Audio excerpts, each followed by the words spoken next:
science and technology will be long forgotten. When humanity will rise from the ashes of nuclear holocaust. Hence, Wizards. A futuristic fantasy epic born in the mind of Ralph Bakshi, the master of animated magic.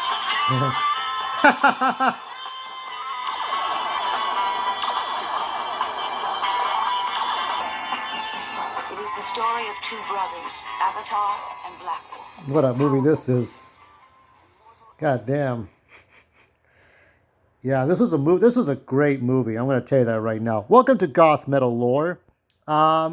This will be like, I guess, entry number 4, if we count the Cosmatos movies. So this is like entry number 4 of the Goth Metal Lore. We're looking at a movie review. This is Wizards. What a movie. So YouTube has this listed as 1977, yet it's copyright 1976. Either way, this came out slightly at the same time or just before another certain movie. I don't have to instruct you which movie that was, right? Yeah, you know which one. And interestingly enough, there's some trivia here. Director George Lucas and Ralph Bakshi, who did Wizards, have been longtime friends. The two met in 1977 when both were struggling to get their films, Wizards and Star Wars, funded by Fox. So Fox did both of these, right? Bakshi gave Lucas the war in Star Wars and gave Mark Hamill, Luke Skywalker, additional work with Wizards. Wow. So Ralph was unable to complete the battle sequences with the budget Fox had given him. When he asked them for a budget increase, they refused. During the same meeting, director George Lucas had asked for a budget increase for Star Wars and was also refused. As a result, Bakshi finished this film by paying out of his own pocket and using rotoscoping for the unfinished battle sequences. Lucas would also be forced to go on to fund much of Star Wars out of his own pocket, taking out bank loans to personally finance the movies. Which is, he's admitted this, and I've seen that in the documentary. So it says source, but we know.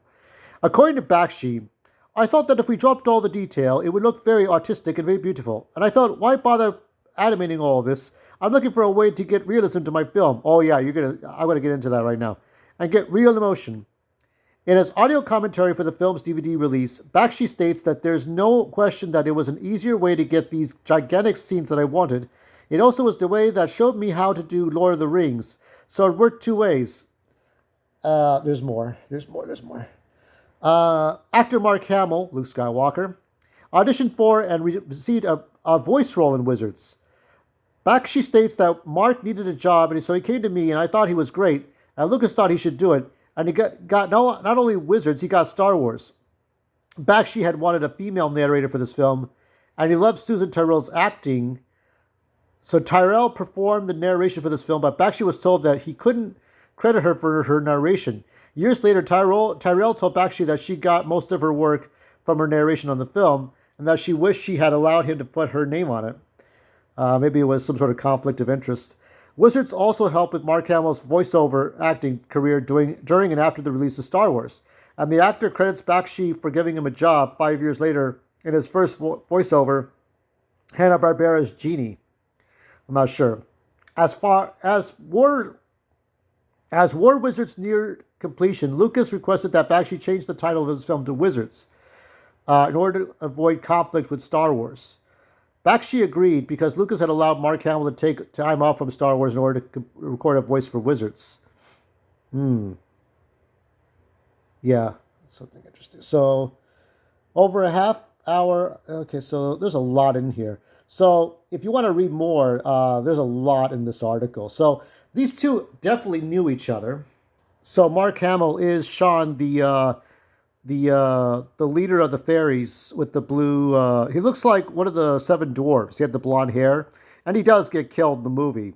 You got Ralph Bakshi. You got Jessie Wells as the first. I think she was the first sexy thick chick. However, in the animated form, Eleanor. And then you got Bob Holt as sort of the good Avatar, the good guy, right? Sort of like when George Lucas did Anakin Skywalker and Darth Vader. You had the twins, and one was good and one was bad. But obviously, George Lucas did it a little bit differently. So a lot of influence from Star Wars for the prequels and stuff was in this movie. You got Richard Romanus as Weehawk. I'm not sure if that's Peace is David Proval, the guy you see here. That's David Proval's character. Black Wolf is Steve Gravers. That's the bad son, the bad seed. Uh, oh yeah, you got prostitutes. Oh, so you got all kinds of. These are all the actors here. Yeah, so there are prostitutes. There's death. There's dismemberment. There's dead robots. There's live robots. There's the Fuhrer, Adolf Hitler himself, in archive footage to scare the armies. So you got all kinds of shit. This is Star Wars for adults, okay? I mean, forget Rebel Moon. This was all you fucking needed, okay? Now, there were things that George Lucas wished he could have made that he saw in Wizards that he could have put in his movie, but, limitations. You could only go here or there. When George Lucas did the X-Wings, he could only move the two ships around in the hangar bay of Yavin. You had a big old soundstage in Elstree, and you had to move two ships around. Like, turn the lights out. Don't see anything. Don't look. It's very bad if you look. So, when Ralph did this, he used the rotoscoping archive footage of soldiers, some actors with horn helmets on, to mimic demons. There's all kinds of psychedelic imagery, all kinds of weird shit. I mean, this is not a movie for kids. This is a movie, I would say, I'm not sure what the rating is. I will double check. Let me double check, because that's what we have informations for. PG, I would say today it would be either PG-13 or R. It had a PG rating, but remember, this is all before the Temple of Doom. The Temple of Doom was the beginning of PG-13 movies. So I think today it would get a PG-13 rating. There's no way, because this is not a movie for kids. There's a lot of frightening imagery that's not safe for like kids to watch. So if you're 13, I mean, this is goth metal lore. So keep in mind that when we're looking at movies, we're looking at death and dismemberment, and most of the death metal or doom metal kind of influence comes from the bad guys. But some of the good guys have some weird imagery about them, like the fairies. You got a half-naked fairy queen. So some sexual innuendos. There's symbols. I think you see the CBS symbol somewhere. I'm not sure if CBS is God or what the meaning of it was. There's a lot of artistry. There's a lot of things going on. It's just so bizarre to see this shit. So all you have to really know is that there was a war on Earth, and it caused atomic explosions, and left over are kind of like the future that H.G. Wells would predict. There's like the Morlocks and the good guys and the underworld. So you have the fairies, you have the trolls, you have the pointy-ear elves, and all the elements of beauty and fantasy in forests and trees and flowers. And then you had the mutants. You had the sort of the hellish deserts and caverns, stalactites and caves and lava rivers and shit, and all the mutants live there. So you got the mutants from hell, you got the fairies and the trolls and the elves from heaven, and you got one king representing each side. You got Black Hawk, or whatever his name is. You got the old man representing the bad guy. He's got these dead arms that I don't know how he makes them move, but he's got these dead arms. So he's got the long, beard, and he's got this woman that can't produce a healthy non-mutant child, so I guess he'll get the next one. He'll get the next wife to do it. That's probably why he got Eleanor. So Eleanor betrays the team. You have a little bit of Dungeons and Dragons in this, okay?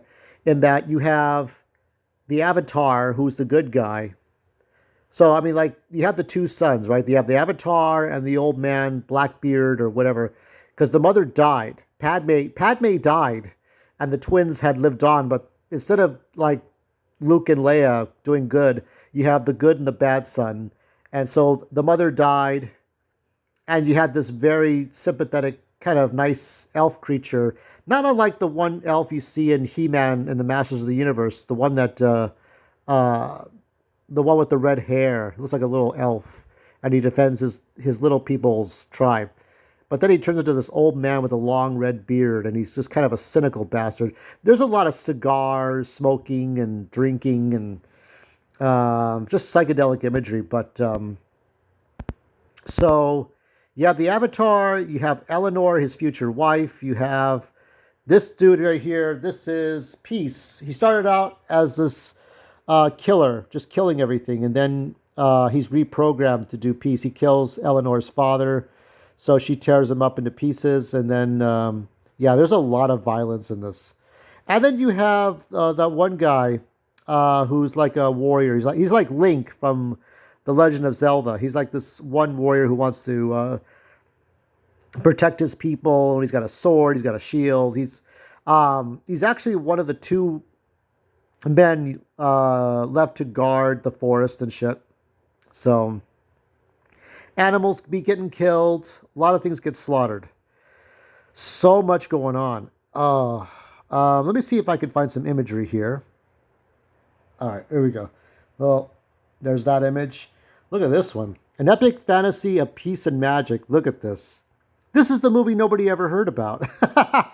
Nobody ever knew. I could just see Joey Diaz getting those reefers, getting those nicotine chewy gums and shit, and just going to town. Wizards.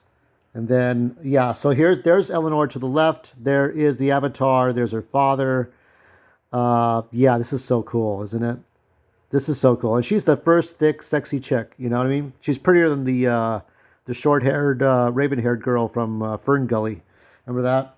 And there's some more of these demons. Look at this weird shit. Wizards. Yeah. Fantastic stuff. Look at these. Look at this. And there's a big old bloody war at the end of this. There's tanks and there's zeppelins and airplanes, and they drop bombs and all kinds of stupid shit.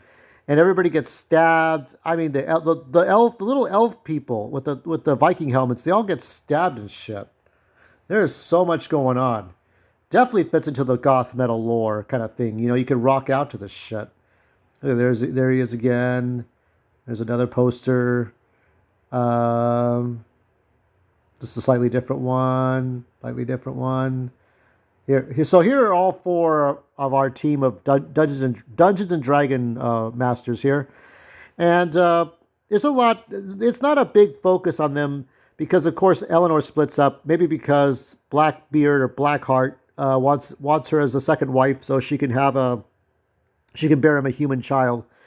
And so here's the hero here, and here's the wife, and then you got the old wizards live like 1,000 years.